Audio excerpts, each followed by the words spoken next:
Really, the science of pets is all about the science of pets and humans. That there's really, people aren't interested in.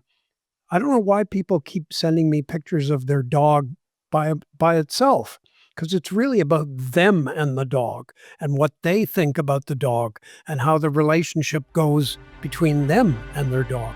Hi, I'm Tamara, and this is TELUS Talks with Tamara Taggart. We all love our pets, but how much do we really understand them? Science broadcaster and author Jay Ingram is joining us to explore our relationships with our pets. We look at why we're so drawn to animals and what our pets might be trying to tell us, from dogs to parrots and even boa constrictors. Jay helps us see how pets reveal deep truths about being human. I hope you enjoy the conversation. Secure, simplify, and easily monitor your home from anywhere using the Smart Home Security app. Visit TELUS.com/smarthome-security to learn more about Canada's most trusted security provider. Hi, Jay. It's so good to see you. Hi, how are you? I'm really good. Excited to talk to you about one of my favorite topics, which is, our pets. And it's such a joy to talk to you because you really are, an icon in our country. And you've done, you're just like, I don't know, you're like a treasure. You're a treasure. That's what you are, Jay. So I'm really thrilled to talk to you. I'm embarrassed already. Oh, stop. So the science of pets. What does science tell us about our pets? That's actually a very good question, because there's not as much science about pets as you might expect, given how many pets there are in the world and for how long we've been keeping pets. And that was actually part of the challenge, because when the publisher Simon & Schuster and I decided this would be a good idea for a book, I did have some hesitations. If you look on Amazon, apparently, I haven't actually done this, there are 70,000 books on dogs. And so I said, well, obviously there's no point in writing a book about dogs, or cats for that matter, because I'm sure the numbers are equivalent. On the other hand, most of the interesting science is about dogs and cats because they are by far the most common pets in the world. And the other thing that connects to that is that really the science of pets is all about the science of pets and humans. That there's really, people aren't interested in. I don't know why people keep sending me pictures of their dog by itself, because it's really about them and the dog and what they think about the dog and how the relationship goes between them and their dog. So it was kind of an issue, right? I wanted to de-emphasize the idea of dogs and cats being the only thing worth talking about, when if you want to look at pets and their relationship to humans, you do have to consider the incredible number of different creatures that people over time have taken on as pets. So there is some science, and I'm happy to talk about it, but there's not as much when it comes to some of the crucial questions as you might think. Oh, that's so fascinating. So I guess, I really should ask, do you have pets? Yeah, at the moment, I have a dog, and he is one of the reasons that I'm convinced people don't really understand their pets at all, because he does things that I cannot figure out. He does the typical doggy things. He's like a half standard poodle, half Wheaten terrier. Um, so he's smart, the poodle, and he's stubborn, the terrier. That's really not a great combination. But, it, he's very treat oriented. That's kind of predictable. But he also does things that I wouldn't or couldn't anticipate. And these little bursts of activity where he'll be on the leash and he'll suddenly run to the end of the leash so hard that he gets caught up, gets him around the throat. Does he stop? No, he then goes in the other direction as hard as he can. And he'll do that 3 or 4 times. And I'm just standing there wondering, what the hell is this all about? And I have no idea. I have no idea. That's so interesting. You see, I feel like, so I have 2 dogs and I have 2 cats. Um, You see, so right away, if I can interrupt, um, it would be not possible, I don't think, to characterize you as a cat person or a dog person. I mean, unless you are willing to tell me here and publicly that you prefer your cats to your dogs. no, I mean, I think you're right about that. When people always say, "Are you a cat person or a dog person?" I always think, how could you decide on that? Because if you have a dog and you've never had a cat, how do you know you're not a cat person if you've never had a cat before? I tried in the book to pull together the research that's been done on personality types and pet preferences. And I would say the research is kind of all over the map a little bit. But if I could roughly summarize it, it might be that cat people are content not to be out socializing all the time, not out, walking, not out on the town, whereas dog people maybe tend to be a little bit more, outgoing. But really, and you're an example. You have both. So unless we were to weirdly characterize you as both outgoing and not, which I mean may be possible, but unlikely. So it's very tricky and um, particularly interesting when you try and align human personalities with pets is the whole exotic pet trade, snakes, reptiles, stag beetles. There was a big popular interest surge in Japan a few years ago with stag beetles based on some cartoon beetle character. But then you think, really, is the personality of these people somehow tilted toward large insects? No, it's because they thought the show was cool and they could have a living representative of it. So I think you can appreciate that this kind of research is really, really tricky, and ensuring that you have a representative group, let's say, of cat owners versus a representative group of dog owners or beetle owners is really, really hard. Yeah. Well, lots of people have fish.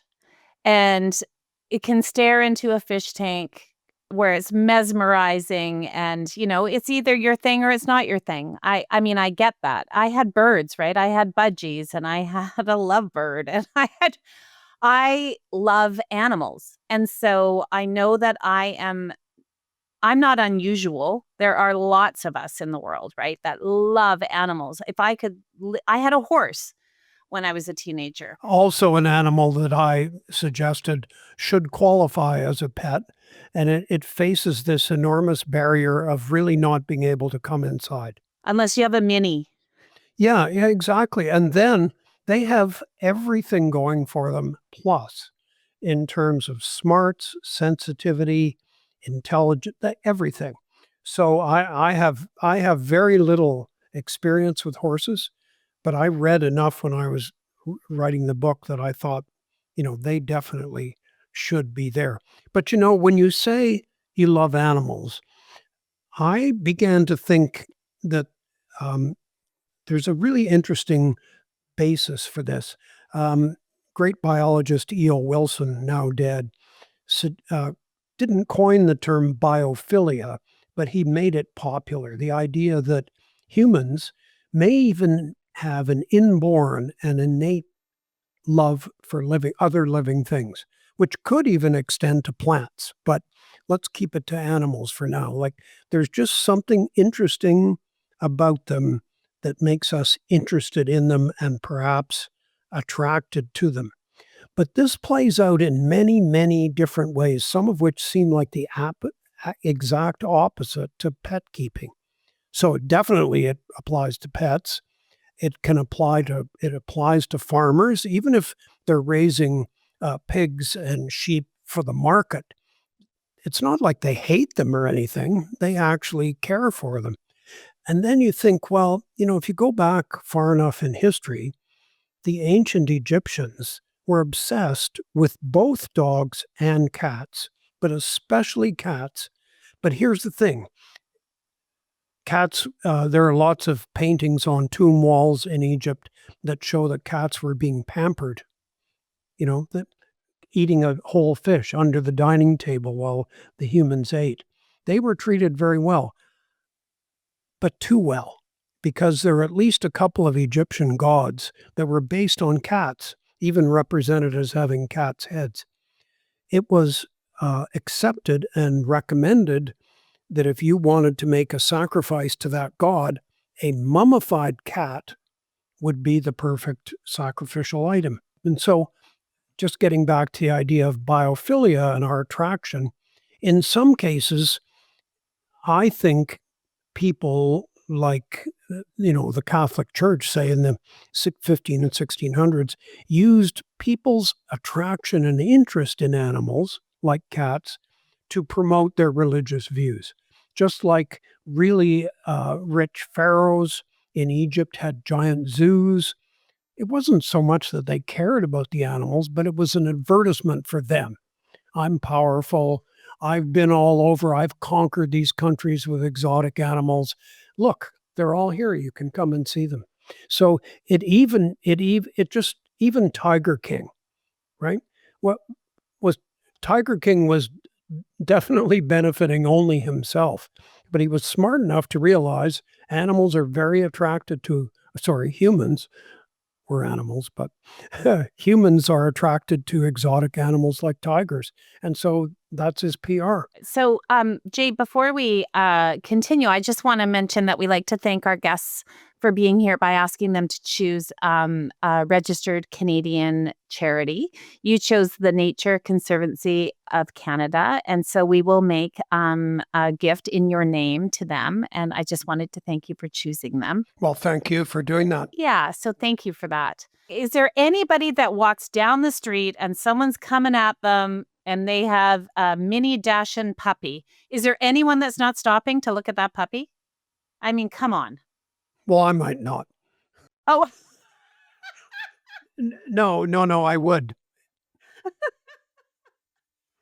I know you would. But the idea of cuteness is central to this whole thing, because what really turns on human adults to human babies is the baby face. Round face, big eyes, high forehead, all the characteristics. You see it in how cartoonists designed Mickey Mouse. When Mickey Mouse started in the 20s, he looked pretty much like a rat. Long muzzle, squinty little eyes, evil little creature. And then over time, they changed his face to be more baby-like.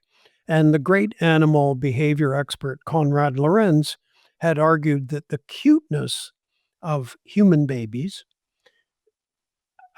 cements the relationship between the mother and the newborn.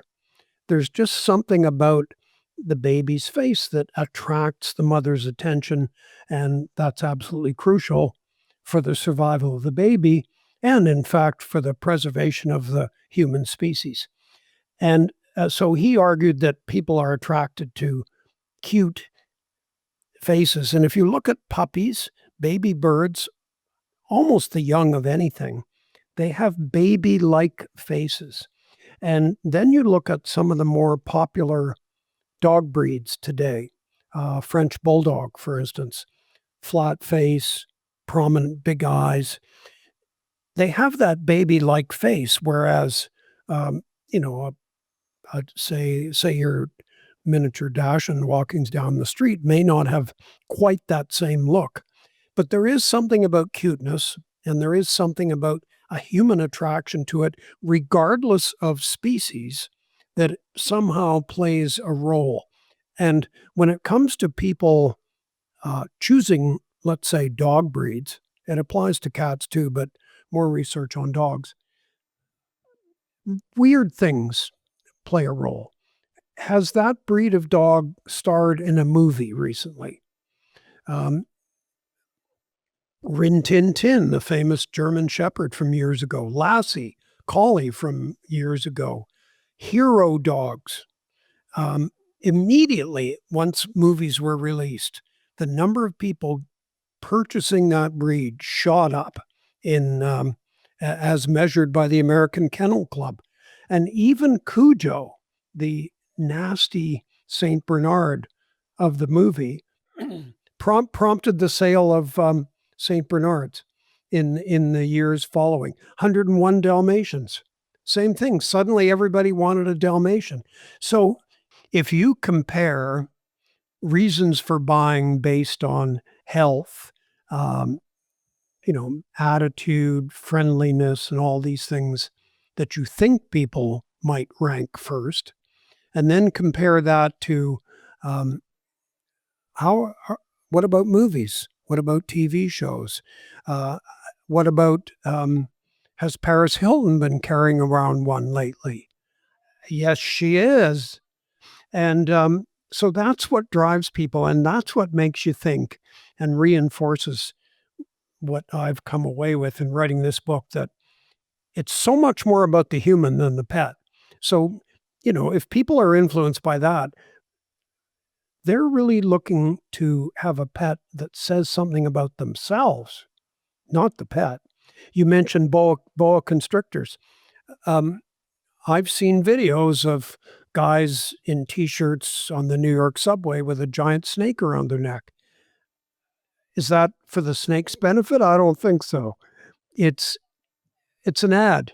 I'm saying, here's who I am, and this animal, this sort of frightening animal, really says who I am. Yeah, that is a very good point.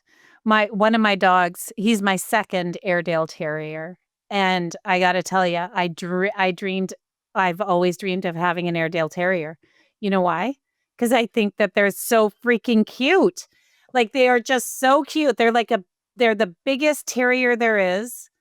My guy upstairs is 82 pounds, and he looks like a giant teddy bear, and he lets me spoon him, and I've never been happier. I love him, and I know he loves me back.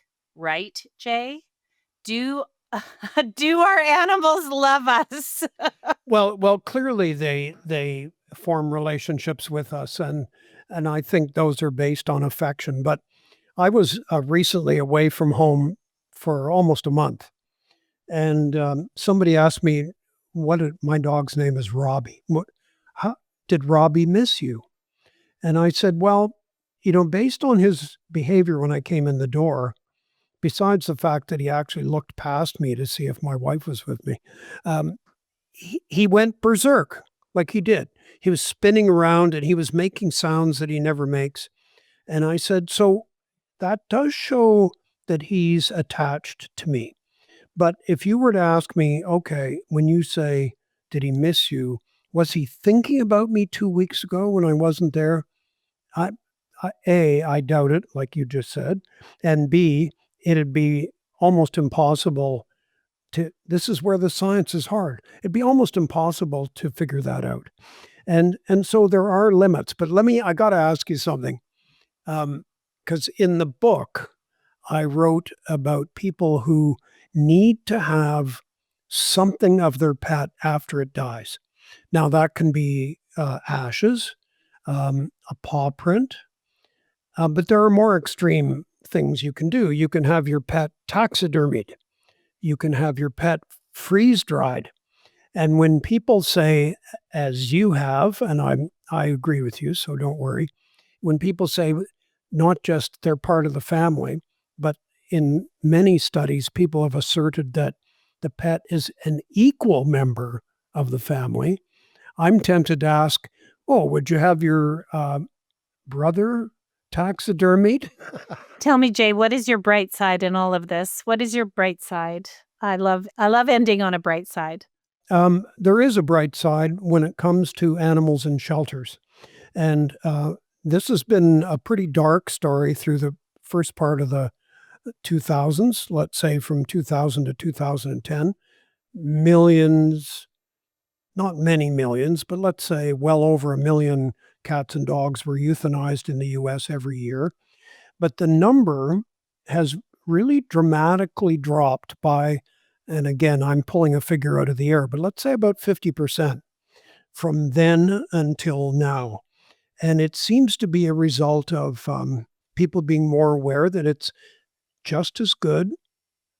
It's way better to get a rescue than clone your dog. I love that. Well, my other dog is a rescue, and so are my cats. So there you go. Jay, The Science of Pets is your new book. Your website is jayingram.ca. You are incredible. I've loved this conversation. I know we could keep talking and keep talking because, I mean, animals, and pets and any animal really is my favorite topic. So I love this. Thank you for your time. And again, you can find Jay's new book wherever you find your favorite books, The Science of Pets. Thanks, Jay. Thanks for listening to another episode of TELUS Talks with Tamara Taggart. Be sure to subscribe so you can join us every Tuesday for another conversation. You can also check out our website, telus.com/podcast, and subscribe to our YouTube channel at TELUS Talks.